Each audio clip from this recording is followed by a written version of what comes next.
Hey guys, welcome back. You are listening to Behavior Strategies for Class, and I am so glad you are here. This is where we empower educators with effective behavior management strategies that work. You need to hear today's episode because I'm going to share some of the behavior tools and resources that I have used over the 15 plus years of working in special education. And granted, some of these things change, and which is good. Like, we should be always looking for something different, something to improve on. And granted, there's trends with fidgets, as I'm sure a lot of you already know, and apparently poppets are not the big thing anymore. But anyways, stay tuned as we talk about some of these tools and resources that you can use in your classroom that will help your students stay focused and better behaved so that they can learn and be successful in your class. Welcome to Behavior Strategies for Class.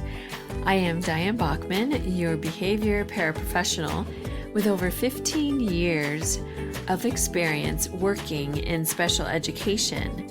And I'm so glad you're here because I'll be teaching you about social-emotional learning, behavior strategies, trauma-informed care, and more.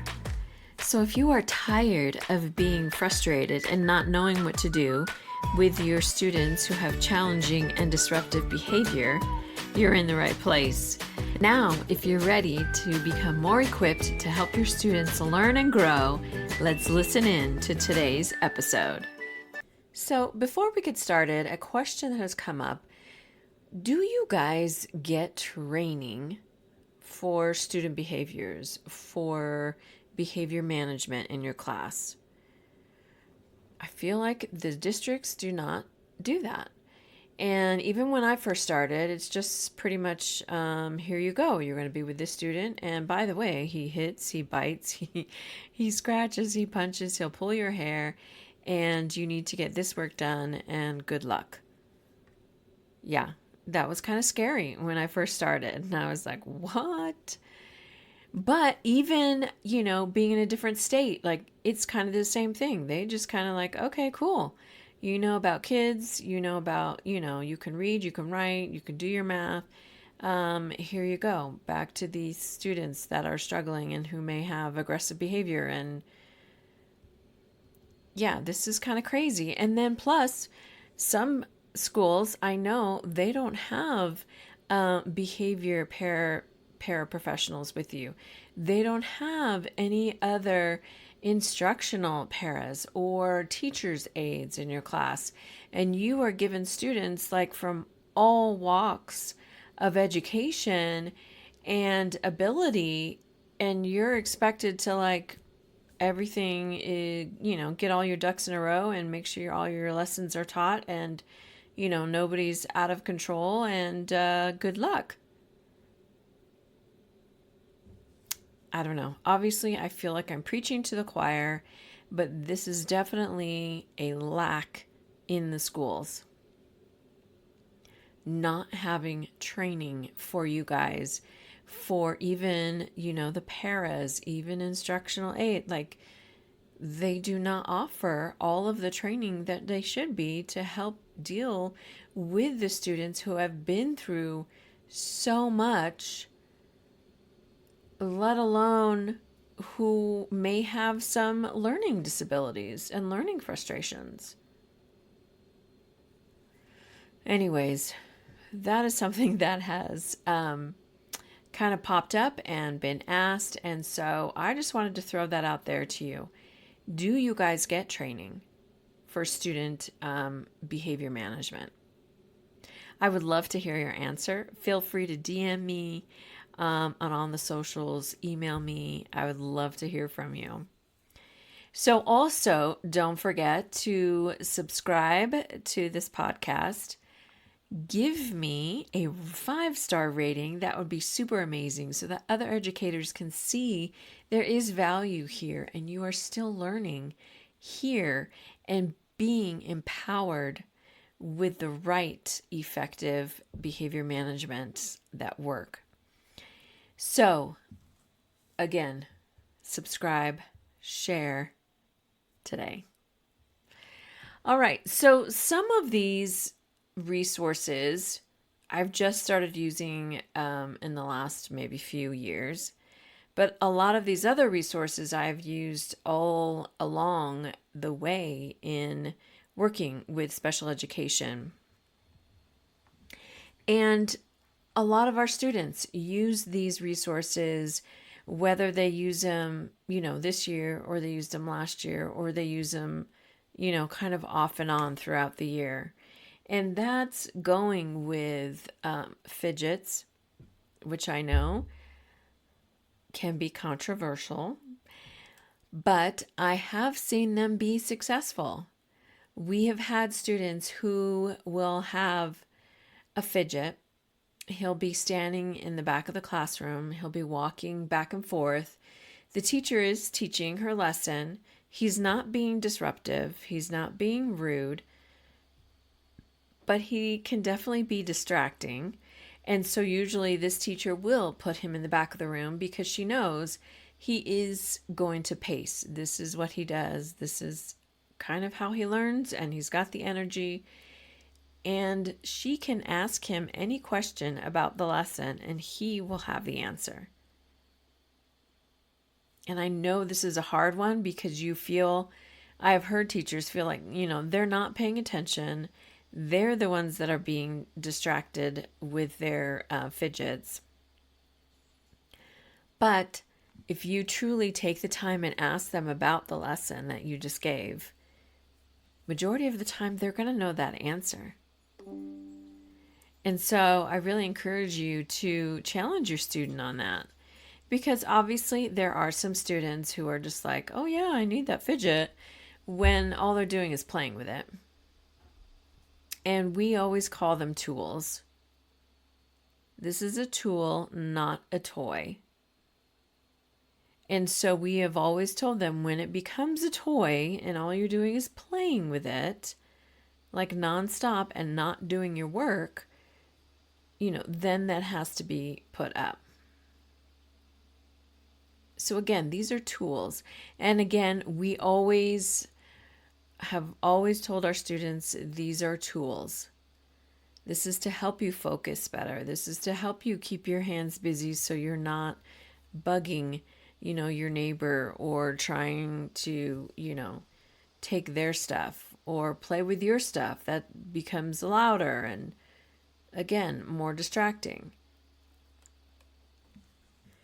So there will be a link for a PDF of all of the resources that I have talked about, that I will talk about today, so that you can check them out. Majority of them are found on Amazon, and the links will be in the show notes. So I want to go over some of these items, and one of them is calm posters with strategies. So like some breathing techniques you can use, some other ways that students can calm down, whether that's reading a book, whether it's drawing, listening to music if they're able to. Just different ways and different strategies for them to see how can they calm down. And so the poster is out.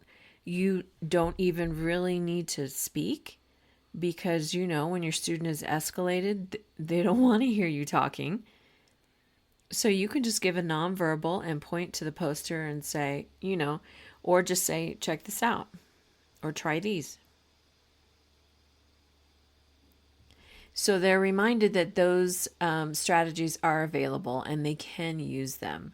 And so those are great to have up in the classroom, because again, you don't have to necessarily talk. You can just point to them and say, and just let them know and remind them that these strategies are available and you should try them.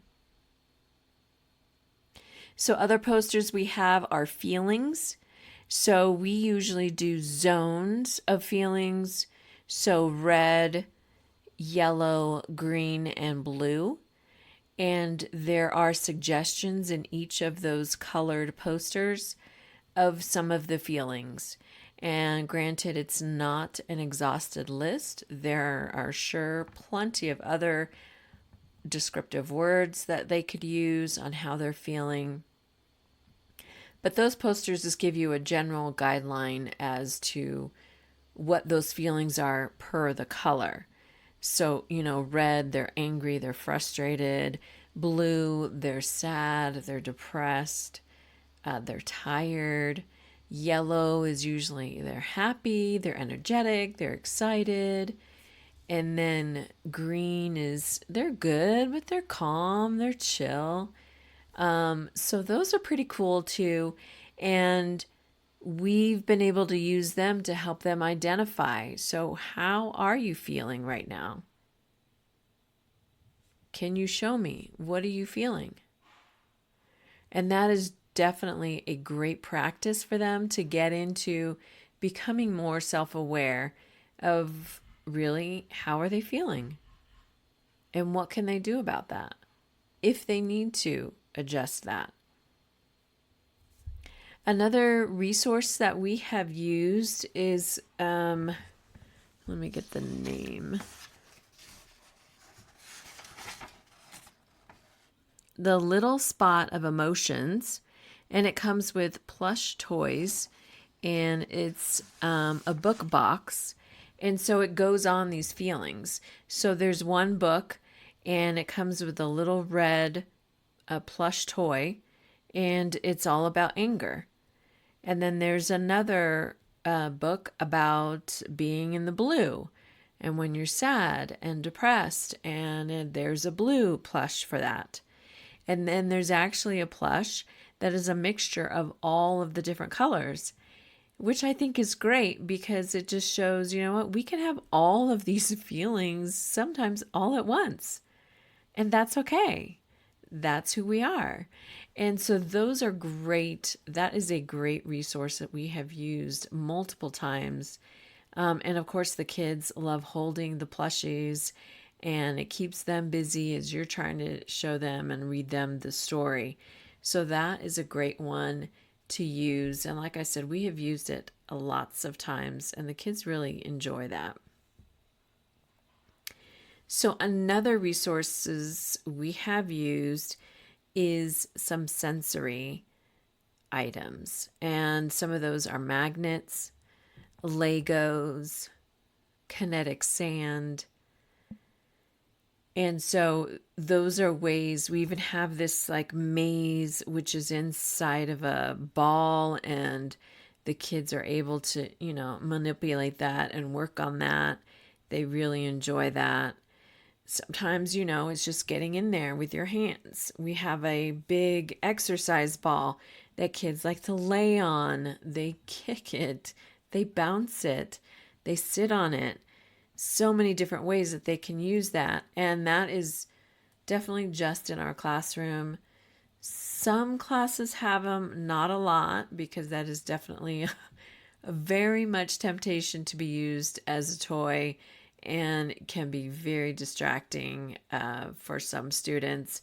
So most of the time I have seen that in the older grades, like 4th or 5th grade, who seem to be able to handle that a little bit better than the little ones who obviously, just want to play with it, which is what it's for when it's in our classroom.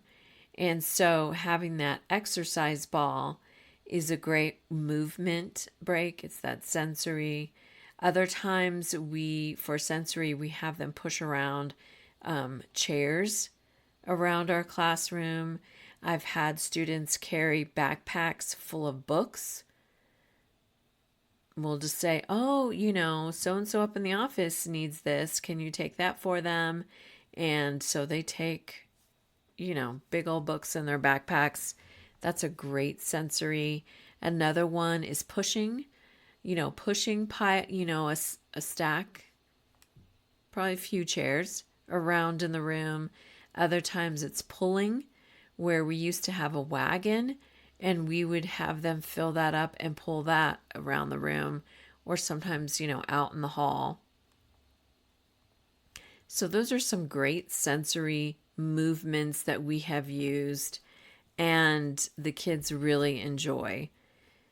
So magnets, Legos, kinetic sand, any type of like connecting blocks, marbles, the big exercise ball, those, and doing the heavy work is what we call it. The heavy work, pushing, pulling, anytime you can get them to do that, that helps to alleviate some pressure of energy that sometimes they just can't control. And then that leads to breaks.